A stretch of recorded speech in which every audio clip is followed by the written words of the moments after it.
Done. Exhausts are removed. I'm gonna go play the lotto tonight because if you're an LS fan, you know how difficult it is to remove studs, and there was like twice as many. Not too bad. I did oil them up a little bit with some WD-40. Probably could have used some PB Blaster. That would have helped out quite a bit. But this side came apart pretty easy. You did have to remove, I think, this manifold first to get to some of these bolts here. I tried that on this other side. And as you saw, I was bouncing back and forth. It ended up, the issue that I had was this very end one right here, because when I went at it with my speed wrench with a 12 point instead of a 6 point, it did round it off. That's the only one I had an issue with. I ended up, what I did is I took a Sawzall right there, and I just cut the nut off at where the header is. So basically, I think it's this one right here. Sorry, it's this one right there. As you can see, I didn't even nick it. I left some, and then that was enough to see here. It's right here. Still a little warm.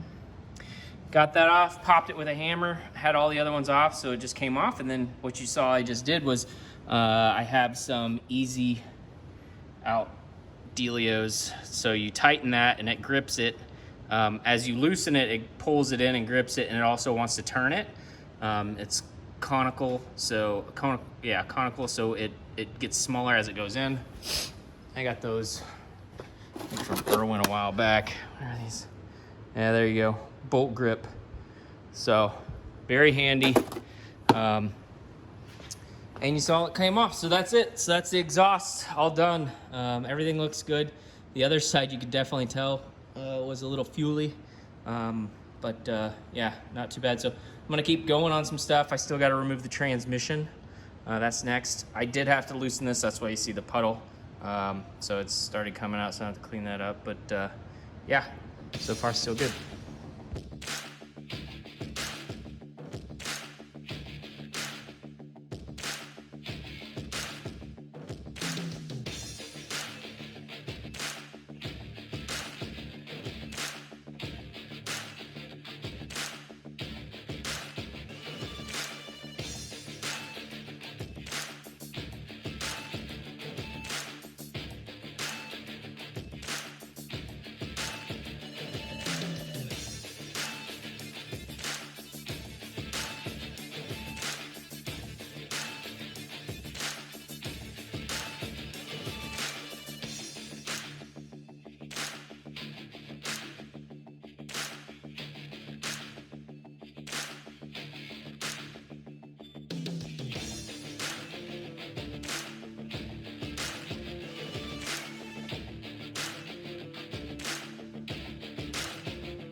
All right, I guess as far as I'm gonna get today.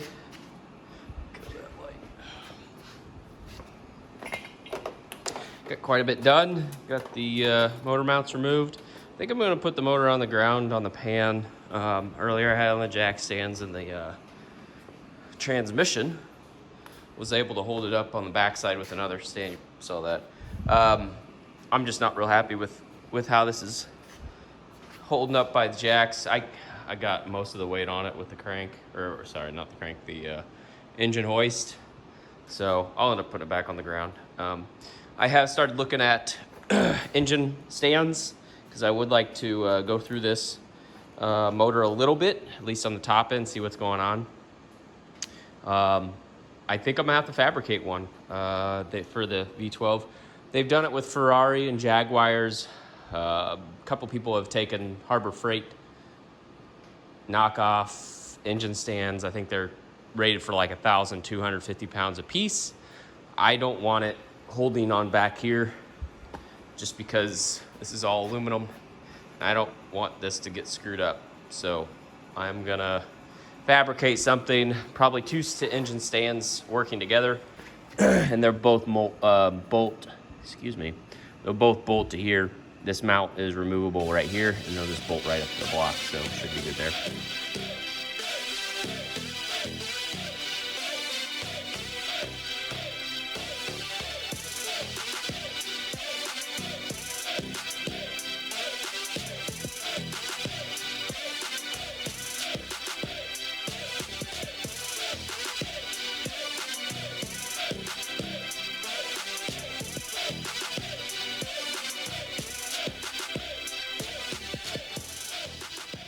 All right, intake's coming off, got everything done. Did have one bolt, if you saw it, that was kind of a stickler. I used a star bit instead of the Allen bit, which I was able to hammer in place and remove it, luckily, because they were a bit, first time I think this has ever been removed. I'll have to look up on the internet what color the factory gaskets were to compare to replacements, but there wasn't anything in here that told me that somebody had ever been on in the intake. I know somebody's removed the fuel line. My guess is to replace the injectors or have them cleaned, because whoever did it, the rear hole back here was cross-threaded. They didn't thread it all the way down, but it still had 3 points of contact. That could have been, I mean, there's a chance that could have caused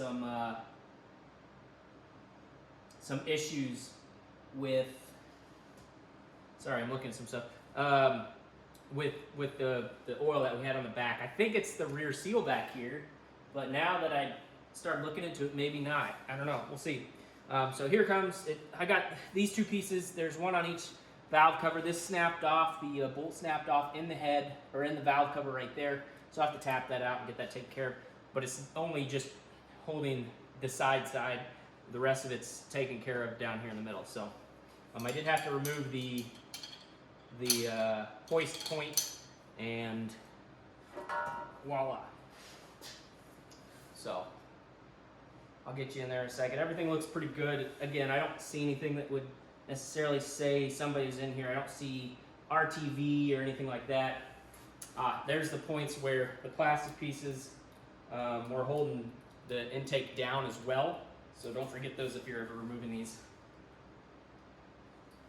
We might do something with a different intake. I don't know yet. With the integration of the injectors, that makes it a little difficult, but there's nothing that says we can't try to take this to a shop and have them mill take these off, mill this down, build a sheet plenum intake, and put a 92 or a 102 throttle body up front. So I don't know, just some thoughts. We'll see what happens.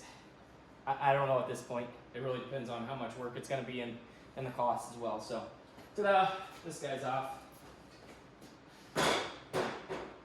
Put that over there. Let's get you off this mount. Again, sorry for having to scream at you. Hopefully I got put that in. Hopefully I got a mic coming that might help me out with that, so it sounds more like what you're hearing now, because I'm super close to the camera. All right, so let's go over here, get this light. This is what we're looking at.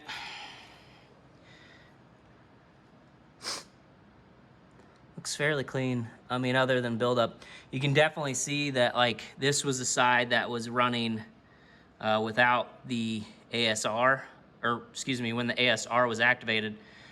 This was the bank that was running. You can see just a ton of fuel deposit on this side that's super wet. I think I have that right. Maybe I have that backwards, but I'm not sure. So anyways, these are adapter plates. Not adapter plates, they're spacer plates that go onto the head. I will be leaving those.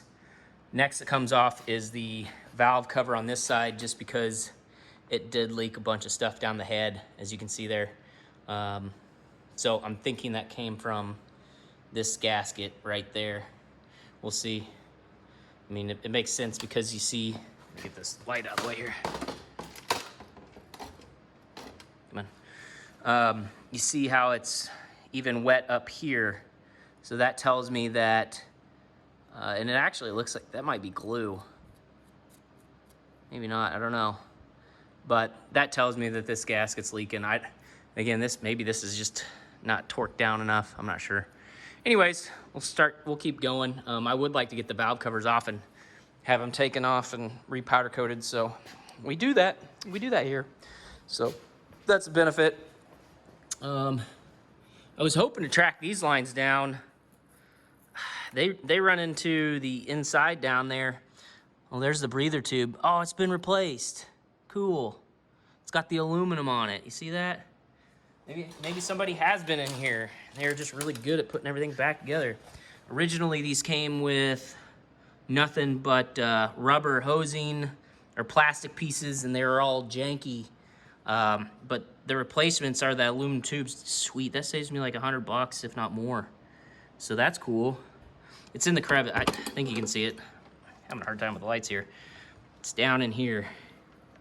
That thing, there's a canister, aluminum, plastic. So that tells me that it's been replaced, because I'm pretty sure they didn't come from factory that way. I don't have to look it up online, but if that's the case, that's super sweet. Super sweet. All right.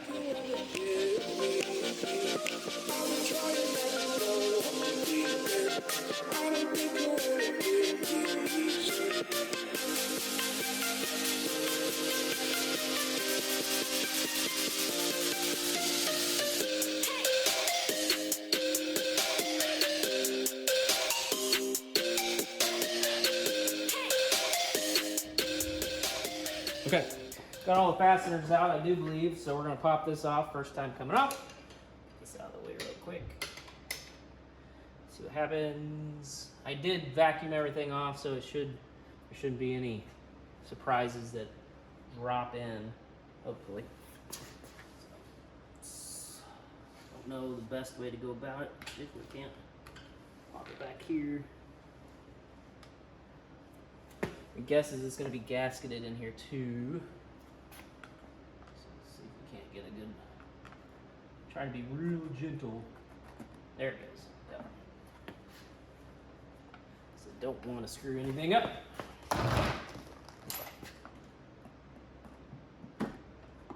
Sweet. Alright, she's broke loose. Here she comes. Ta-da!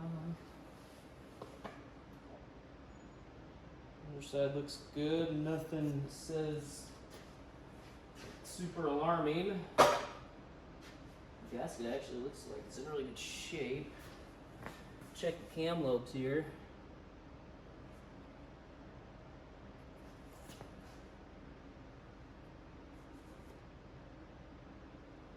Yeah.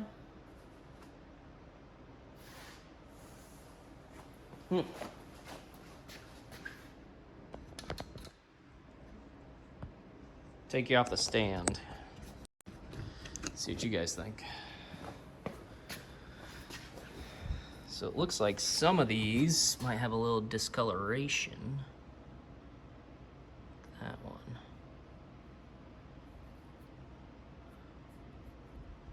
Could be just from sitting, honestly. But I'm not for sure. Oil looks good. I mean, it's not chunky. I've seen a lot worse, but you know, these motors are new to me, so I don't know, I'll have to take a couple pictures and ask people what they think on some of the forums. I think it's all right. Everything looks in order. So I'll end up cleaning the edges up, get all the oil off, and then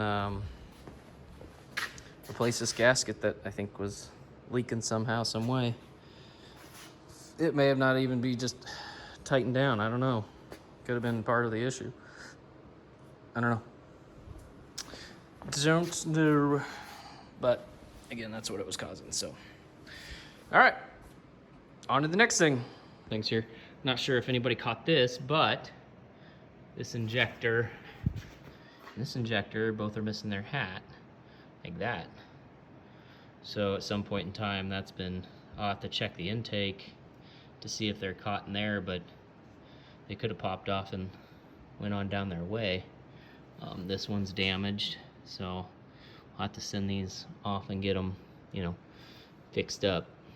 Look like they're in pretty crappy shape, so we'll get them sent off, cleaned, if they can be. Hell, I don't even know what injector they are. It might be just worth to buy new ones, so that might be what we do.